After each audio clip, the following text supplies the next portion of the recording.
A palavra de Deus informa que um dia o juízo chegará para todos os habitantes da terra. Quais os critérios que Deus vai usar nesse juízo para dizer quem está salvo e quem será condenado? Está começando o Bíblia Fácil.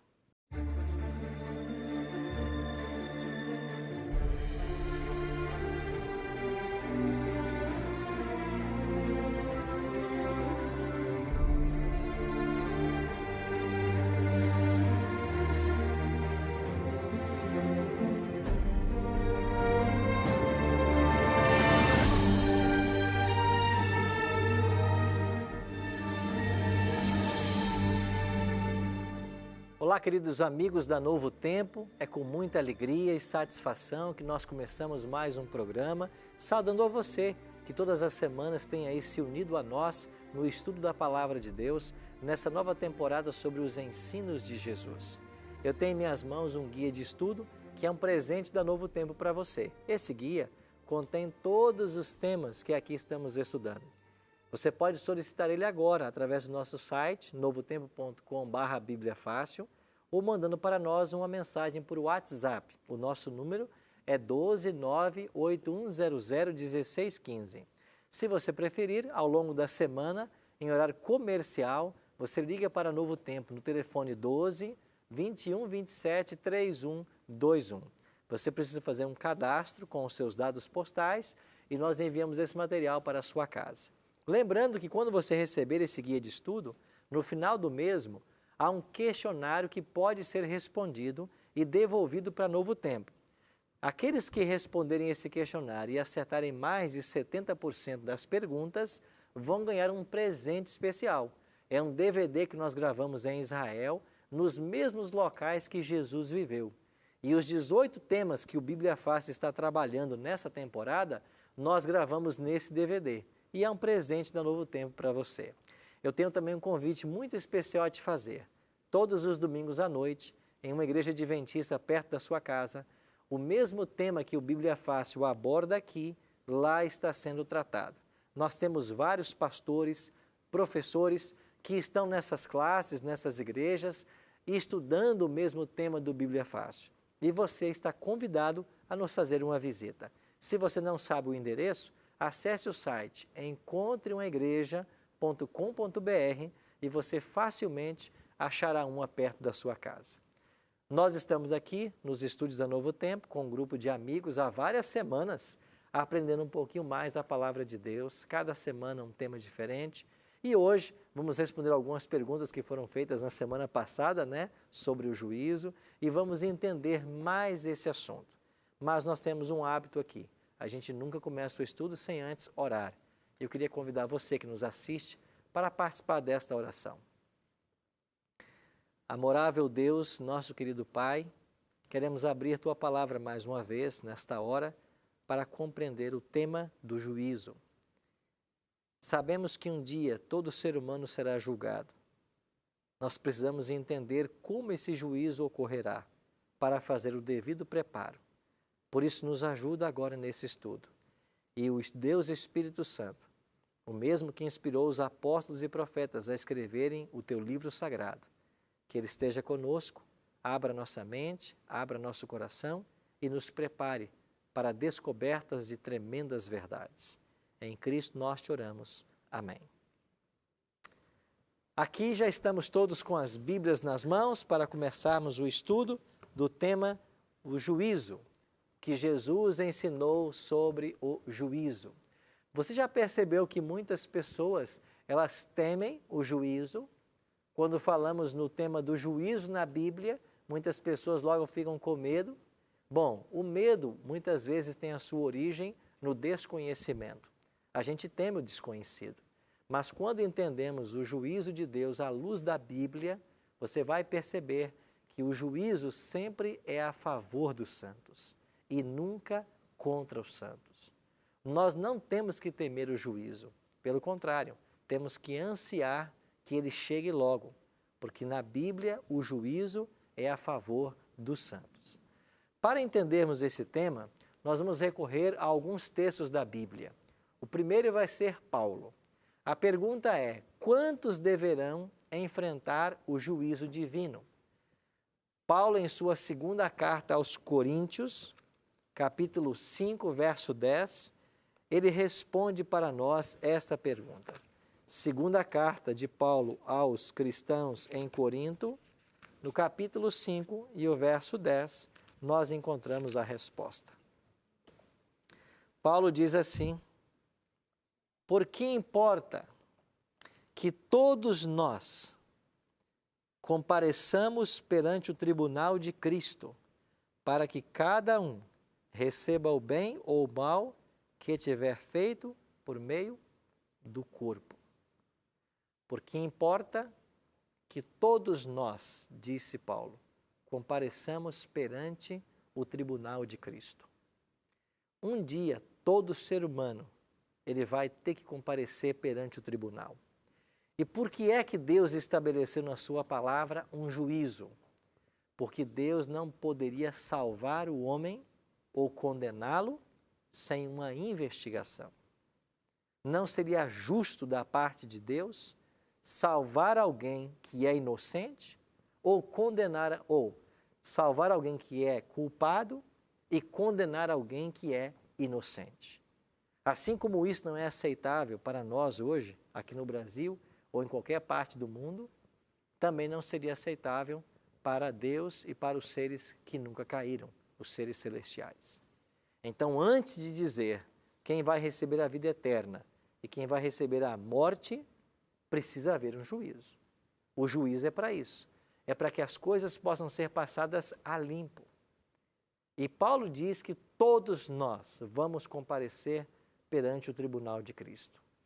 O tema do juízo, ainda que alguns se assustem, para mim ele é sempre um tema de esperança. E mais que isso, a nossa indignação com certos fatos que presenciamos são elucidados à luz do juízo. Você já pensou quantas injustiças acontecem em nosso planeta? Vamos falar apenas de Brasil. Quantas injustiças acontecem no nosso país? E toda a ação, ela um dia passará por um escrutínio celestial. E todo caso será elucidado.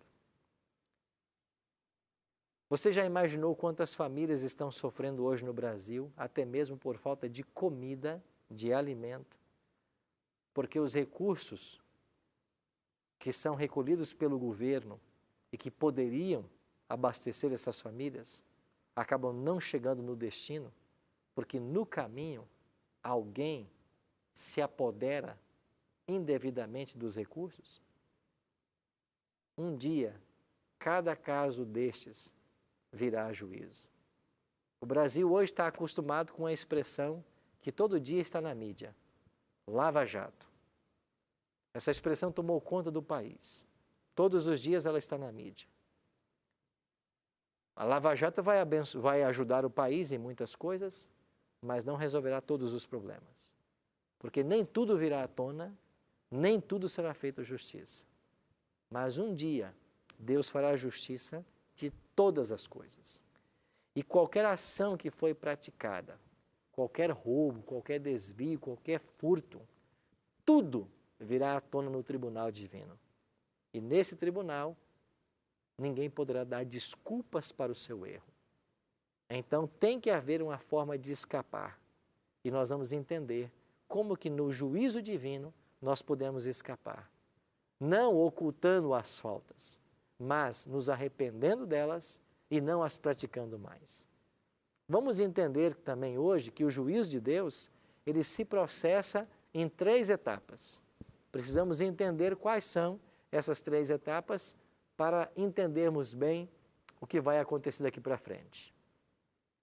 Quando Deus começar a julgar as pessoas, por quais coisas elas serão julgadas?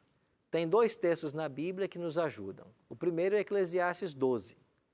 Eclesiastes 12, versos 13 e 14, diz assim: de tudo que se tem ouvido, a suma é: teme a Deus e guarda os seus mandamentos, porque isto é o dever de todo homem. Verso 14: porque Deus há de trazer a juízo todas as obras, até as que estão escondidas, quer sejam boas, quer sejam más. Deus vai trazer a juízo todas as obras. Então, o ser humano, quando ele for levado a juízo, o que é que vai ser julgado? As suas obras. Lembra que nós já dissemos para vocês que nós somos salvos pela graça, mas julgados pelas obras. E por que é que nós seremos julgados pelas obras? Porque as obras evidenciam quem nós somos. As obras evidenciam se uma pessoa está andando no caminho do Senhor ou não. Se ela está salva ou está condenada. As obras evidenciam. É por isso que nós vamos ser julgados pelas obras. Jesus também, no seu discurso profético de Mateus 25, 24 e 25, ele diz que quando o Filho do Homem vier, ele vai retribuir cada um segundo suas obras. Então, o juízo e a retribuição será feito de acordo com as obras. Por quê? Porque as obras evidenciam quem está salvo e quem não está. Quem viveu na presença de Cristo e quem não viveu. Então, um outro texto que vai dizer a mesma coisa é o texto de Mateus. Aqui está, Jesus mesmo foi quem disse: digo-vos que de toda a palavra frívola que proferirem os homens, dela darão conta quando? No dia do juízo. Verso 37, porque pelas tuas palavras serás justificado e pelas tuas palavras será condenado. Não apenas a ação, não apenas a obra em si que eu faço, mas até mesmo as palavras, aquilo que eu falo. Porque há um poder nas palavras. E as palavras têm o poder tanto de curar, quanto de ferir. Tanto de abençoar, quanto de amaldiçoar. Então eu serei julgado também pelas palavras. É por isso que o cristão deve cuidar muito com o que fala. E Paulo até nos aconselha que a palavra do cristão seja sim, sim, não, não. Seja bem definida. Que a gente cuide com aquilo que a gente fala. E claro que vai entrar também o pensamento. Porque Jesus, no seu discurso, lá em Mateus capítulo 5, 6 e 7, ele disse: ouviste o que foi dito aos antigos, não matarás. Mas aquele que odeia seu irmão já cometeu homicídio. Não adulterarás. Mas aquele que olha para uma mulher com desejo impuro no coração, já adulterou com ela. Em síntese, nós seremos julgados por nossos pensamentos, por nossas palavras e por nossas ações. Tudo virá a juízo. O que mais ensina a palavra de Deus sobre esse tema? Nós somos salvos pela graça, julgados pelas obras. Isso já repetimos algumas vezes. Agora, quando nós formos para o juízo, qual vai ser a norma que Deus vai usar? Com norma, eu quero dizer critério. Por exemplo, alguém quando é acusado hoje de algum crime, ele vai a juízo, o tribunal se assenta e ali vai se usar o Código Civil, o Código Penal brasileiro, para se julgar a pessoa. E esse código é o que vai dizer o que é certo e o que é errado, se ele infringiu alguma lei ou não, e qual deve ser então o destino dele. Quando Deus estabelece o seu juízo, qual é a norma que ele vai usar? Eclesiastes 12, 13 e depois Tiago. Eclesiastes 12, 13 diz assim: de tudo que se tem ouvido, a suma é: teme a Deus e guarda os seus mandamentos, porque isso é dever de quem? Todo homem. Guardar os mandamentos é dever de todo homem. Então aqui nós já temos uma pista para identificar o que Deus vai usar para julgar as pessoas. Serão os mandamentos. Vamos ver um outro texto agora de Tiago. Aquele que considera atentamente na lei perfeita, lei da liberdade, e nela persevera, não sendo ouvinte negligente, mas operoso praticante, esse será bem-aventurado no que realizar. Tiago chamou aqui a lei de lei perfeita, lei da liberdade, e que a obediência a essa lei traz felicidade. Esse será bem-aventurado. Aí mais para frente, no próximo capítulo, Tiago diz assim: Pois qualquer que guarda toda a lei, Tiago 2,10, mas tropeça em um só ponto, se torna culpado de todos. Porquanto, aquele que disse não adulterarás, também ordenou, não matarás. Ora, se não adulteras, porém matas, vens a ser transgressor da lei. Falai de tal maneira, e de tal maneira procedei, como aqueles que hão de ser, o quê? Julgados pela lei da liberdade. Tiago citou 2 mandamentos do Decálogo e chamou esta lei de lei da liberdade. Lá no capítulo 1, ele havia dito lei perfeita, lei da liberdade. Qual será a norma, o padrão no juízo que Deus vai usar? A lei. A lei de Deus será a norma do juízo divino. Quando todo ser humano comparecer perante o tribunal de Cristo, é esta lei que Deus vai usar para julgar o homem. Para saber se ele viveu de acordo com os princípios ou se ele quebrou os princípios que ali estavam. Logo, a lei de Deus, ela tem na Bíblia um papel fundamental. Ela é chamada de lei da liberdade, porque ela de fato liberta. É o pecado quem escraviza. Quem pratica a lei está protegido. Por detrás de cada não que existe na lei de Deus, há uma proteção, há uma bênção. Quando Deus diz assim, não matarás, Ele não só está impedindo que você tire a vida de alguém, como Ele está proibindo todos os bilhões de habitantes da Terra a tocar na sua vida. Entendeu? É uma proteção para você. Quando Deus diz não, Ele está proibindo que qualquer pessoa tire a sua vida. Quando a lei diz assim, não adulterarás, Ele está proibindo qualquer homem tocar na sua esposa. Não é isso uma proteção? Por detrás de cada não de Deus há uma proteção. Então Deus cria a lei como uma cerca para nos proteger, para evitar o sofrimento e a morte. E de fato há promessas, de que se nós obedecermos a Deus, nós vamos viver, teremos vida longeva e até a nossa 4ª e 5ª geração será abençoada pela vida em consonância com a lei de Deus. Um detalhe a mais, o juízo de Deus que vai usar a lei como norma, ele acontece em 3 fases. E nós precisamos, dentro da Bíblia, descobrir quais são essas fases. Então vamos para o primeiro texto que vai falar da primeira fase. A primeira fase do juízo de Deus nós chamamos de juízo pré-advento. Por que pré-advento? Porque é um juízo que acontece antes que Jesus volte. E nós chamamos a volta de Cristo de advento. O advento de Cristo, a vinda de Cristo. Então, antes que Jesus volte, ocorrerá a primeira fase do juízo. É chamada de pré-advento ou também de investigativo. Por quê? Porque vai investigar o caso para saber quais pessoas serão salvas. Aonde está a base bíblica para essa primeira fase do juízo? Vamos para o livro do profeta Daniel. Lá no Antigo Testamento, Daniel, no capítulo 7, verso 9 em diante. Continuei olhando, até que foram postos uns tronos, e o ancião de dia se assentou. Sua veste era branca como a neve, os cabelos da cabeça como a pura lã, e o seu trono eram chamas de fogo. As suas rodas eram fogo ardente. Um rio de fogo manava e saía diante dele.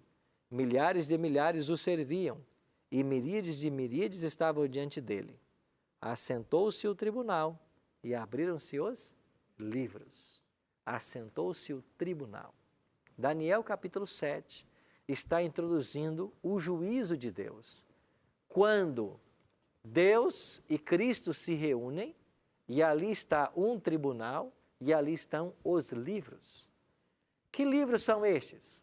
São chamados na Bíblia de livros de registro. O que eles registram?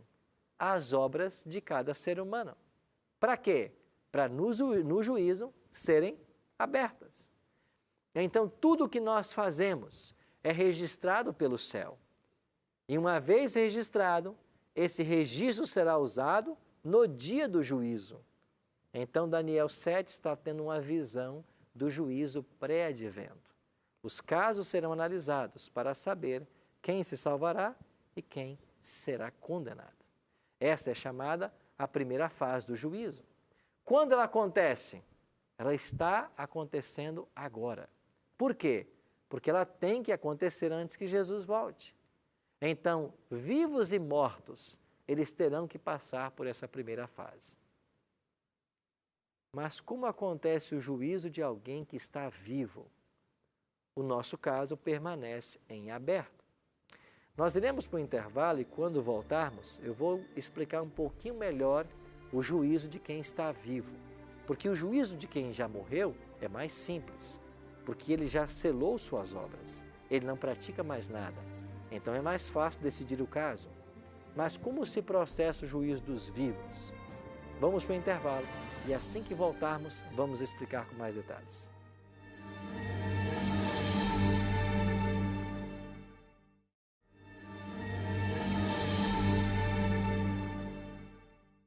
Estamos de volta com o programa Bíblia Fácil. Nós temos um presente para todos vocês que estão nos assistindo. É o nosso guia de estudo Ensinos de Jesus. Você pode ligar para Novo Tempo em horário comercial. O nosso telefone é 0 operadora 12 21 27 3121 e solicitar o seu estudo. Você pode também agora acessar a página na internet do programa, que é novotempo.com/Bíblia Fácil. Lá você vai encontrar essa arte, clica nela, preenche um formulário e nós vamos enviar para a sua casa, ou você poderá mandar também uma mensagem de WhatsApp para nós. Mas quando enviar a sua mensagem, lembre-se de colocar os seus dados postais, seu nome, seu CPF e, se você tiver também, um e-mail. Nós vamos precisar desses dados para fazer o seu cadastro aqui na Novo Tempo e enviar então esse guia de estudo para você. No final do guia, você tem um questionário. Aqueles que responderem esse questionário e acertarem mais de 70%, vão receber um DVD de graça, um lindo DVD que nós gravamos em Israel com os mesmos temas que aparecem aqui nesse guia. Lembro a você ainda e faço a você um convite muito especial, faça uma visita à nossa igreja. As igrejas adventistas, ao domingo à noite, estamos estudando o mesmo tema do Bíblia Fácil e você está convidado a fazer-nos uma visita. Se você não sabe como chegar lá ou aonde existe uma igreja, acesse o site encontreumaigreja.com.br e você vai facilmente localizar uma igreja perto da sua casa. Terminamos o primeiro bloco falando a respeito do juízo. E como se processa o juízo de quem está vivo? Pois bem, o juízo de quem está vivo, ele permanece em aberto até que pelo menos 3 coisas aconteçam. Primeira, a pessoa morra. Quem está vivo, o juízo permanece em aberto. Quando a pessoa morre, ela morre salva ou morre perdida. Como ela não fará mais escolhas, o caso foi definido. Qual é o segundo evento que determina a salvação ou a perdição de alguém? Nós chamamos de fechamento da porta da graça. E já explicamos isso para vocês em outro momento. Jesus está hoje no santuário, como nosso advogado. Mas ele em breve vai deixar o santuário para voltar à terra. Quando Jesus deixa o santuário, termina a sua expiação, o seu trabalho sacerdotal. Aí todos os casos foram decididos, para a salvação ou para a perdição. Quem o aceitou como advogado enquanto ele estava no santuário, será absolvido. Quem não o aceitou, será condenado. Mas há um terceiro evento que pode levar uma pessoa à condenação, mesmo antes da volta de Cristo e mesmo antes da morte. É o pecado contra o Espírito Santo, que já estudamos aqui. O que é o pecado contra o Espírito Santo? É você insistir num pecado conhecido e insistir com tal frequência que você não ouça mais a voz do Espírito. Quem comete esse pecado não pode mais se arrepender, porque o Espírito Santo é o agente regenerador, é o agente que nos leva ao arrependimento. Se ele não mais fala ao meu coração, eu não posso mais me arrepender, eu estou condenado. Então, o juízo do investigativo ou pré-advento, ele está agora acontecendo. Isso quer dizer que nós que estamos vivos, estamos tendo o nosso caso julgado. Então, ontem, quando você foi dormir salvo ou perdido, dependendo de como estava a sua vida espiritual. E essa é uma questão íntima, é você com Deus. Agora, quando o dia amanheceu hoje, o que ensina a palavra? As suas misericórdias se renovam a cada manhã. Então, quando você acordou e você está vivo, você então agora tem novamente a chance de se aproximar de Cristo, se estava longe, ou continuar perto dele, se estava perto. Então, o nosso caso permanece em aberto, até que alguma dessas coisas aconteçam. Mas nós estamos sendo julgados. E hoje, para que eu esteja salvo, o que eu preciso? Ter a minha vida em harmonia com a palavra de Deus e de uma forma mais específica com a lei de Deus. Vou ser mais claro. Se a norma de Deus para o juízo é a lei, e a lei diz que é pecado desonrar pai e mãe, vamos supor que eu hoje acorde e maltrate meu pai ou minha mãe. Eu estou em pecado. E enquanto eu não buscar o perdão de Deus e abandonar essa prática, eu estou condenado no juízo divino. Por quê? Porque a norma é a lei. Vamos supor que você acordou hoje, alguém acordou e você blasfema contra o nome de Deus. E o mandamento diz, não usarás o nome do seu teu Deus em vão. Você está em pecado. O juízo condena você. A menos que a situação mude, você hoje está condenado. Agora você está com a vida em harmonia com a lei de Deus. Você hoje está salvo. E nesse momento, o juízo está acontecendo. Então é assim que se processa o juízo de quem está vivo. Leônidas. Pastor Arilton, dentro desse ensino do juízo, nós podemos aprender que todas as coisas virão a juízo que nós praticamos. Certo. E estudamos hoje, inclusive, as palavras frívolas. E nós vivemos no dia a dia, né? No nosso dia a dia, às vezes é conversando com as pessoas, às vezes acabamos por se envolver numa conversa onde de repente existem piadas, né? Às vezes até desagradáveis, vários tipos de situações, né?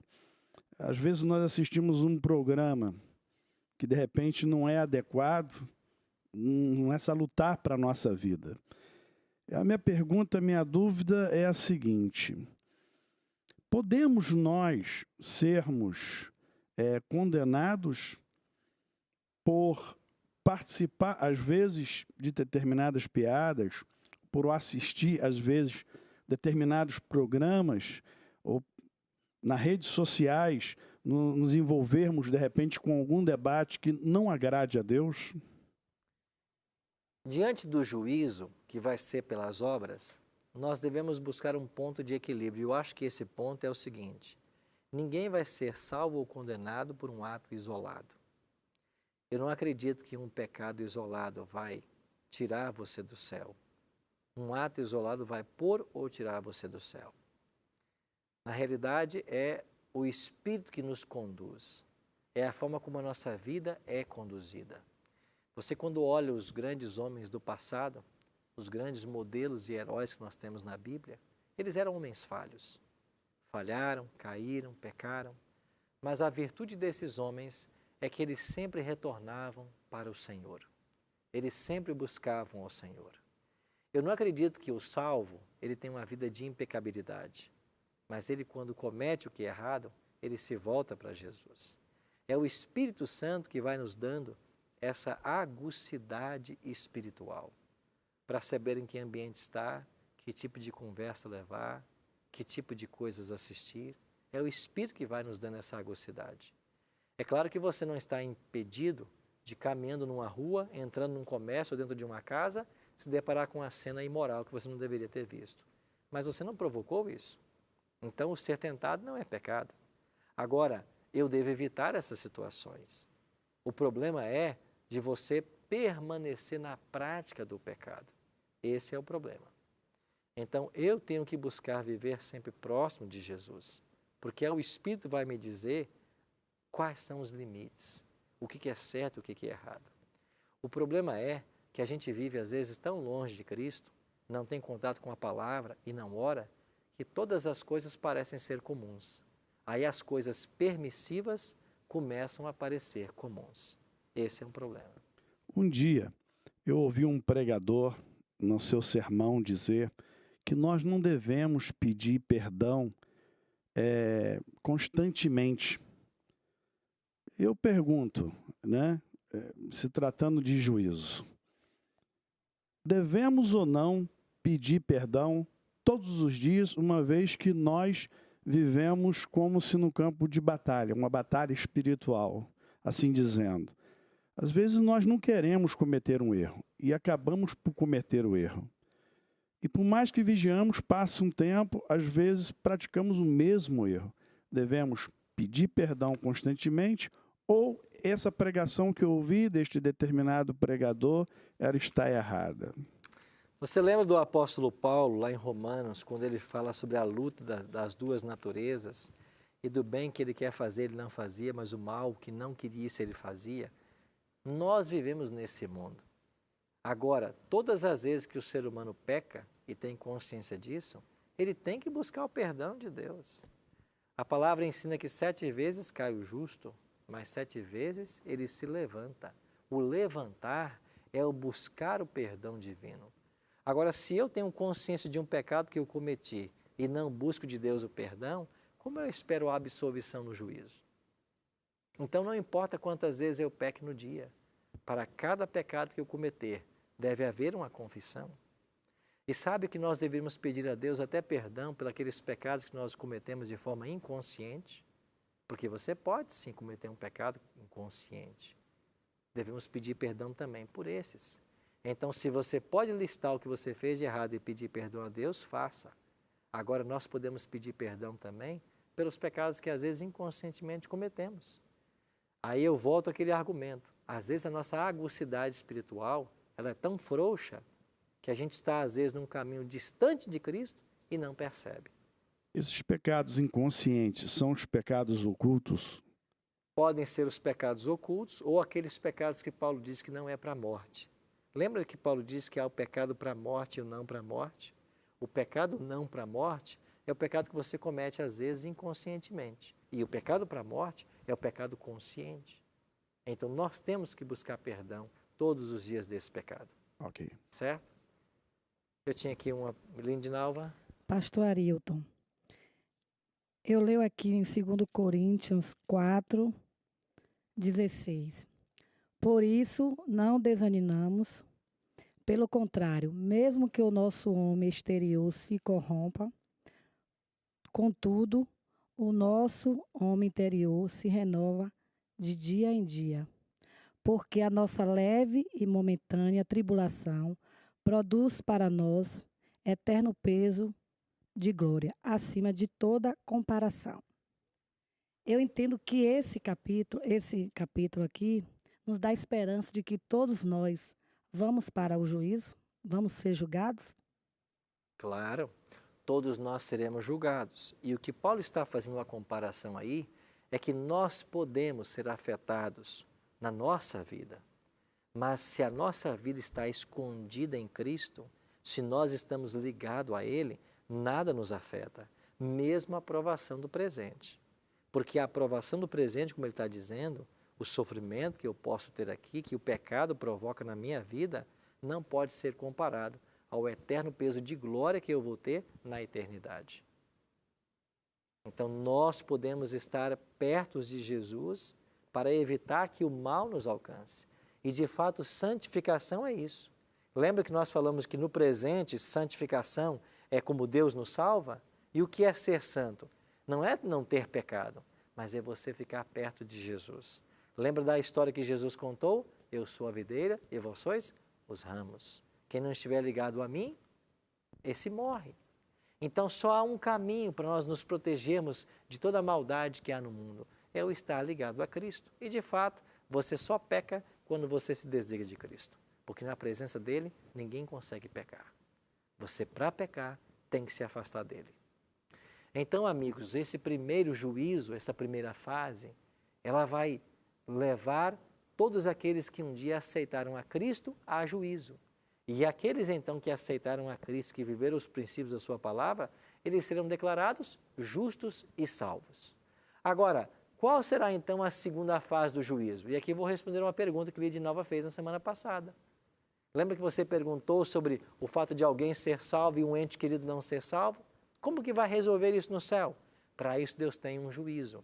Nós chamamos de comprobatório. Essa expressão não está na Bíblia, comprobatório, mas a ideia está.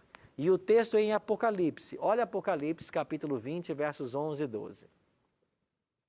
Apocalipse 20, versos 11 e 12. Vi um grande trono branco, e aquele que nele se assenta, de cuja presença fugiram a terra e o céu, e não se achou lugar para eles. Veja, um grande trono branco, mais uma vez um trono, a ideia do juízo. Vi também os mortos, os grandes e os pequenos, postos em pé diante do trono. Então se abriram os livros, ainda outro livro, o livro da vida foi aberto, e os mortos foram julgados segundo as suas obras, conforme o que se achava escrito nos livros. Veja, a segunda fase do juízo é um juízo para morto, é o juízo dos mortos. Agora, nós estamos aqui em Apocalipse 20, no momento em que o mal já foi resolvido, Satanás já foi destruído. Eles tentaram invadir a cidade santa nos versos 7 a 9, e o fogo desceu dos céus e destruiu Satanás, destruiu todos os anjos maus. Agora João vê uma cena, mortos sendo julgados. Que mortos são esses? São os ímpios que não se salvaram. Eles passarão por um juízo. Agora, que juízo é esse? É um juízo de comprovação. Por que esse nome? Não é um juízo para ver se ele está salvo ou perdido. Ele já está perdido, porque ele não aceitou a Cristo. Mas é um juízo para se comprovar o porquê da sua perdição. Então, quando esse juízo acontecer, os mortos forem julgados, quando é que será esse juízo? Durante o milênio. E quem é que vai se envolver nesse juízo? Os próprios salvos. O apóstolo não diz assim: não sabeis vós que havemos de julgar até os anjos? Que anjos serão julgados nesse período também? Os anjos maus, que se perderam. Então, os anjos maus e os ímpios serão julgados durante o milênio no juízo comprobatório. Então, funcionará assim: quando os salvos chegarem nos céus, eles vão reinar com Cristo e também vão julgar os ímpios. Cada caso será minuciosamente analisado. E aí um esposo se salvou e a esposa não. Ou um pai se salvou e o filho não. Aí vem a inquietação: por que a pessoa que eu amo não está aqui? Aí, quando os livros de registro forem abertos nessa segunda fase do juízo, nós vamos entender o motivo da perdição daquela pessoa. E quando os salvos entenderem por que os ímpios se perderam, todas as oportunidades que foram dadas, toda a graça que foi estendida, tudo o que o céu fez para aquela pessoa ali estar, e descobrir que ainda assim ela não quis, nós vamos entender que Deus foi justo em trazer estes para os céus e condenar aqueles. Por quê? Porque finalmente Deus vai respeitar a escolha de cada um. E quando nós virmos todo o esforço que o céu fez para salvar a pessoa que nós amávamos e ela não quis, nós vamos entender a justiça divina. E isso não vai trazer para nós sofrimento na eternidade, porque aquela pessoa ali não está por uma escolha pessoal. Pastor Arius, uma dúvida. Após Cristo, todos que morrerem em Cristo, né, eles serão julgados por terem aceitado Cristo, ou aqueles que não aceitaram a Cristo por não terem aceitado a Cristo. E se existe a possibilidade de alguém morrer atualmente, nos dias de hoje, sem conhecer a Cristo, e se existe essa possibilidade, como que ela vai ser julgada? Qual vai ser o juízo dessa pessoa? No capítulo 1 e no capítulo 2, Paulo trata desse assunto. No capítulo 2, olha o que Paulo introduz o tema. Portanto, Romanos 2:1, portanto, és indesculpável, ó homem, quando julgas, quem quer que sejas, porque no que julgavas o outro a ti mesmo te condenas, pois pratica as mesmas próprias coisas que condenas. Bem sabemos que o juízo de Deus é segundo a verdade contra os que praticam tais coisas. E aí Paulo começa a comparar agora judeu e gentio, para dizer que todos eles diante de Deus são indesculpáveis. E há um momento em que Paulo diz assim, no versículo 12, assim, pois, todos os que pecaram sem lei, também sem lei perecerão. E todos os que com lei pecaram, mediante a lei, serão julgados. Aqueles que pecaram sem lei, por que sem lei? Eles não chegaram ao conhecimento da lei. Eles vão ser julgados de acordo com a luz que ele tinha. Se você pegar esse texto de Paulo e associar com Atos 17:30, onde Deus diz assim, Deus não levou em conta o tempo da ignorância. Então, nenhum ser humano será julgado por algo que ele não conhecia. Nós só seremos julgados pelo conhecimento que nós temos. Agora, e alguém que nunca conheceu de Jesus e nunca pegou numa Bíblia? Agora vai para o capítulo 1, verso 20. Porque os atributos invisíveis de Deus, assim o seu eterno poder, como também a sua própria divindade, claramente se reconhecem desde o princípio do mundo, sendo percebidos por meio das coisas que foram, o quê? Criadas. Tais homens são, por isso, indesculpáveis. Por quê que nós percebemos a realidade de Deus por meio da natureza? Porque a natureza é o livro de Deus. Então, a natureza também revela quem é Deus. E há pessoas que nunca entrarão em contato com a Bíblia, mas terão luz sobre a existência de Deus através da natureza. A natureza também é uma forma que Deus usa para se revelar. Então a gente pode considerar que uma pessoa, por exemplo, um índio que vive lá no meio da Amazônia, que nunca ouviu falar de Deus, né? De alguma forma ele é uma pessoa boa, então o Senhor ele vai julgar ele pelas obras dele, por ele ser uma pessoa boa. Pela luz que ele alcançou, pelas revelações que ele teve na natureza sobre um Deus Criador e pelas impressões que o Espírito Santo dá também em nossa mente. Então existem 3 coisas que Deus usa para nos influenciar: a natureza, a palavra e o Espírito. O Espírito Santo fala constantemente a nós e é o Espírito que nos ensina. Então nós chamamos isso de senso moral. É uma voz que nos mostra o que é certo e o que é errado. Você quer ver um exemplo disso? Em qualquer cultura, ter relação sexual com a mãe não é aceitável. Em qualquer cultura do mundo. Por que é assim? É o senso moral, como nós chamamos.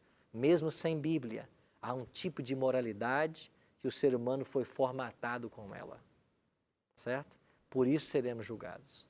Andréia? Pastor, mas no 6º selo, não sei se é o 6º selo, fala que todos têm que seguir ter a noção do Evangelho, né? Sim. Para poder Jesus vir. Mas então não são todos? Porque o 6º selo, ele é aplicado agora no tempo do fim. Então há eventos como o selamento do capítulo 7 de Apocalipse, esse 6º selo que antecede a volta de Cristo, são acontecimentos que estão marcados para a geração que vai estar viva nos dias da volta de Jesus. Então, quando Jesus falou em Mateus 24:14 que o evangelho do reino será pregado para todo mundo, então virá o fim, Jesus se refere também a essa geração que vai viver antes da volta dele, certo? Então, são eventos alusivos aos dias da volta de Jesus. As pessoas que estiverem vivas nos dias da volta de Jesus, todos ouvirão do evangelho. Aí não haverá nenhuma pessoa que não conheça o Evangelho, certo? Nesse tempo do fim, todos conhecerão. Pode ser que hoje ou no passado, alguém morreu sem ter contato com a Bíblia. Essa não vai ser a realidade do tempo do fim. Na última geração que viver nos dias da volta de Jesus, todos serão evangelizados com o Evangelho eterno, de acordo com Apocalipse 14, verso 6 até o verso 12. Falta-nos agora o quê? A terceira fase, que é juízo executivo. Que fase é esta? É a aplicação da sentença sobre os ímpios.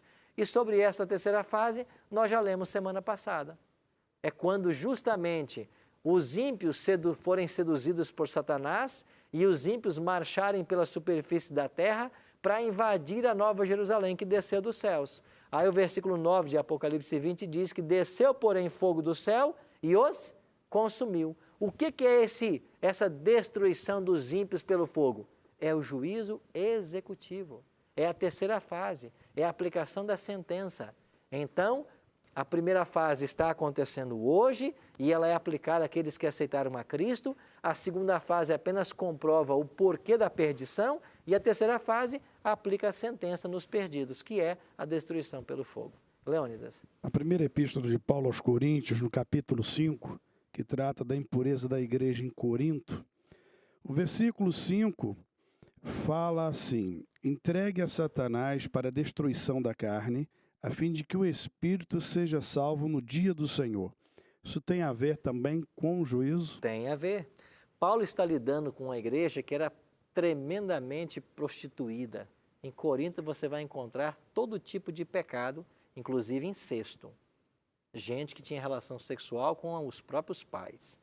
Paulo escreve e diz que a pessoa que está vivendo assim em pecado deve ser entregue. Ou seja, ele tem que ser tirado da igreja para que ele se arrependa. Por quê? Porque se ele se arrepender, ele vai ser salvo no dia do juízo ainda. Então ele tem que entender que ele está em pecado. A igreja tem que puni-lo, tem que clarear na mente dele e dizer: você está em pecado.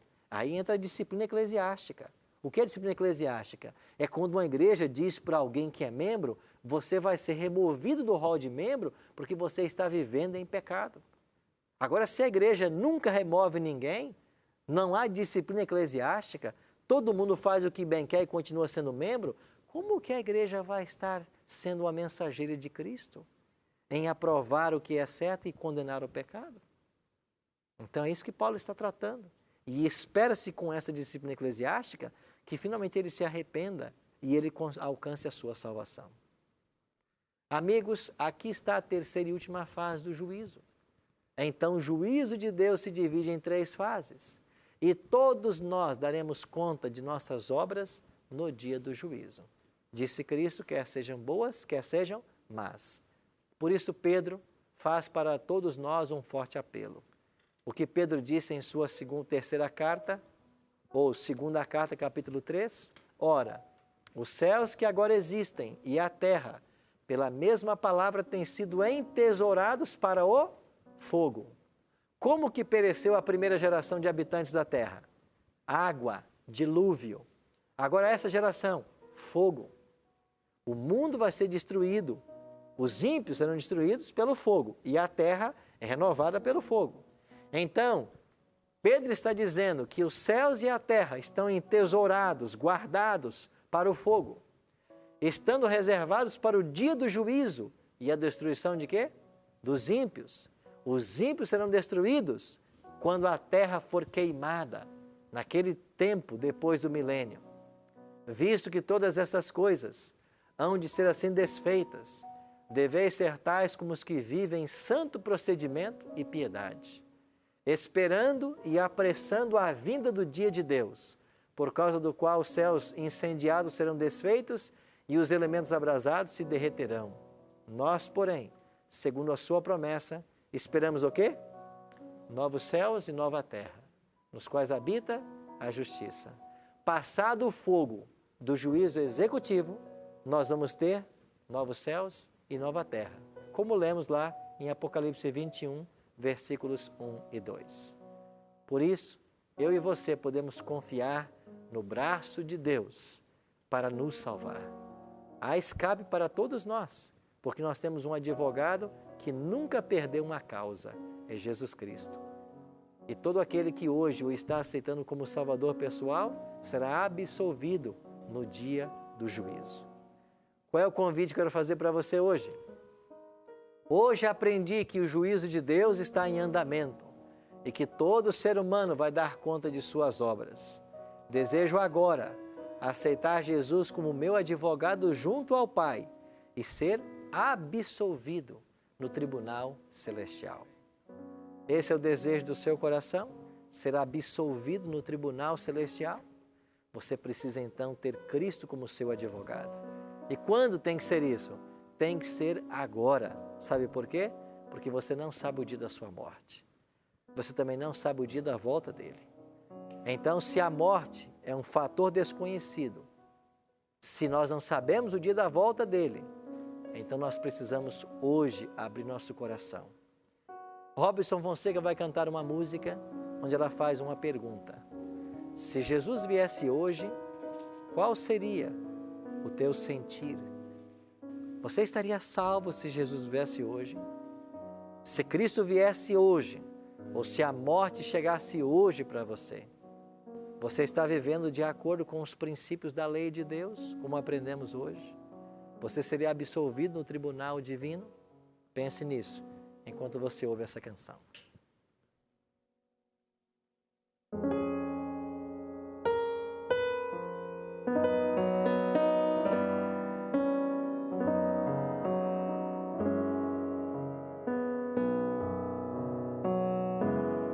Tantos são teus afazeres que te esqueces de Jesus, desprezas o estudo e a oração, ou estarias pronto e repleto de emoção se tu hoje te encontrares com Jesus. É real teu desejo de vê-lo voltar. Tu anseias por teu Salvador. São teus lábios louvor, é tua vida amor.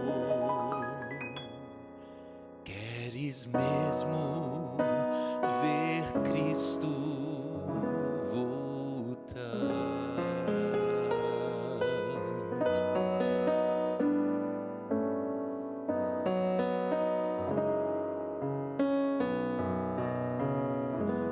Se Jesus viesse hoje, qual seria o teu sentir?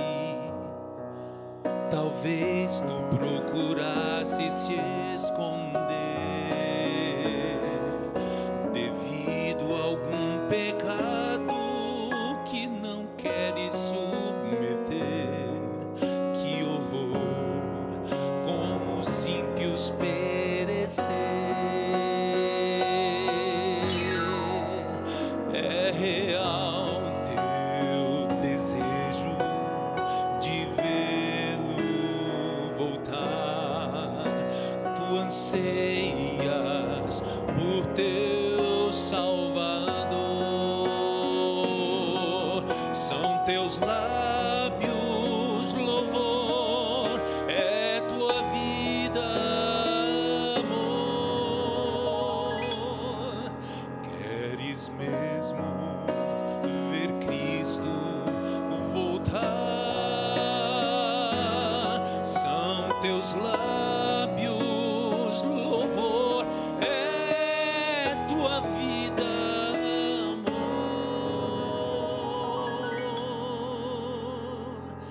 Queres mesmo ver Cristo voltar?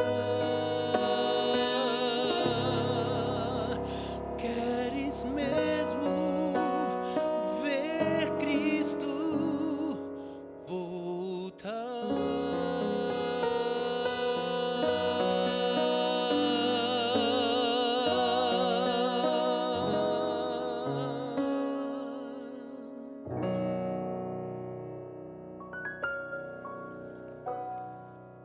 Você quer de fato ver Jesus voltar?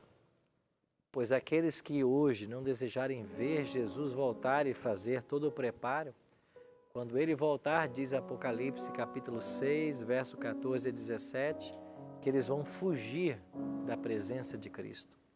E vão pedir aos montes e aos rochedos, caiam sobre nós e escondei-nos da face daquele que se assenta no trono e da ira do Cordeiro.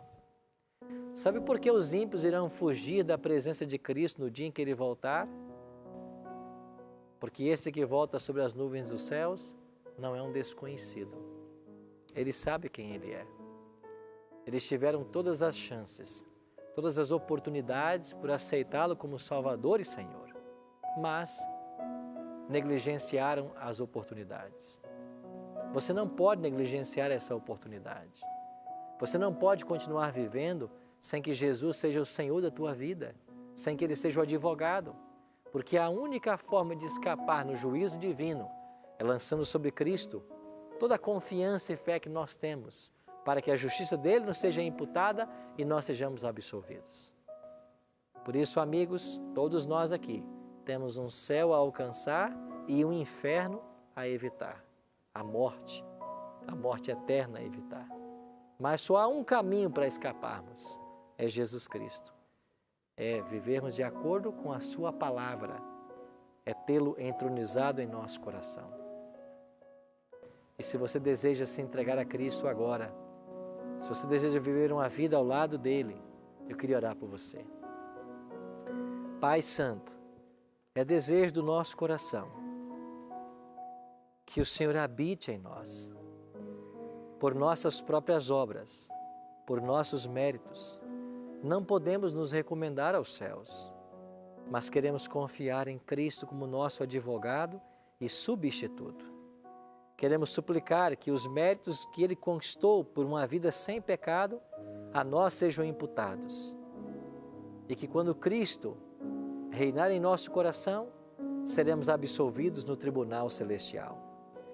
Cuida de todos nós e ajuda-nos, Pai, pelo poder do Teu Espírito, a andarmos na Tua presença. É a nossa oração, em nome de Jesus. Amém.